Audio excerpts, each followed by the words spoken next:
So this section, after consisting mostly of things about sex and sexual behavior, this segment four begins by talking about the spinal cord in mammals and the muscles and then talks about how the muscles that surround the base of the penis are innervated by motor neurons in the spinal nucleus of the bulbocavernosus, or the BC.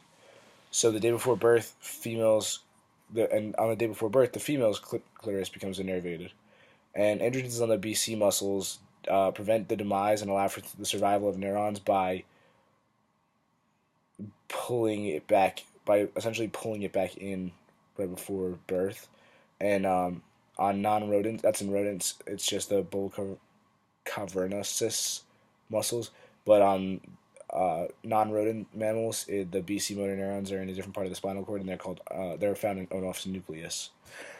So then it talks about how environmental influences also affect sexual differentiation of the nervous system. So interaction with certain plastics can influence rats and other organisms in their natural habitats, and also it talks about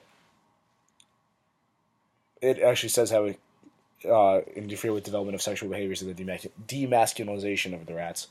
And then humans are also sensitive to the social influence, obviously, because boys are treated very different than girls. So obviously, there's a big gap in that, and that influences our sexual behavior, and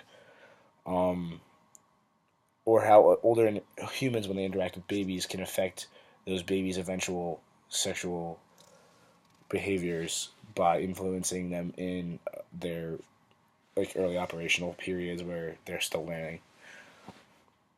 Okay, so then it talks about how fetal hormones masculinize human behaviors in adults. So it has that prenatal testosterone may masculinize their brains despite being raised as girls. So then some people that, despite being raised as girls, it'll cause females to seek out female partners because the prenatal testosterone in their brains masculinizes them, and this is also affected by social influences because obviously mate choice is very important in social interactions.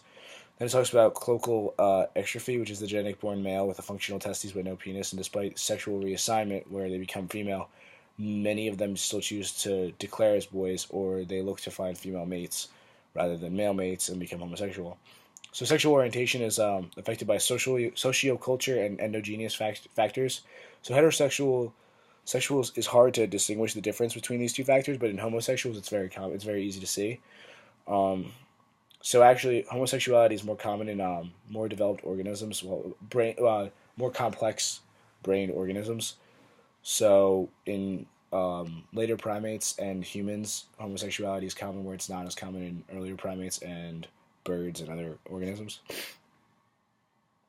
And then it talks about how sexual orientation could be built in or it could be influenced by social experience, and this was found through the testing on a substance called INAH3, and then it also talks about how women who become homosexual were likely exposed to slightly more fetal androgen than their heterosexual counterparts.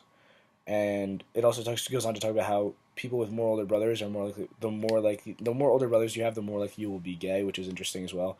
And it also shows that there's evidence of twins getting the same portion of an X chromosome from their mother, and that they both may be homosexual. So it could show that homosexuality is gene linked, and also could have some influence based on apparently how many siblings you have older than you and stuff like that.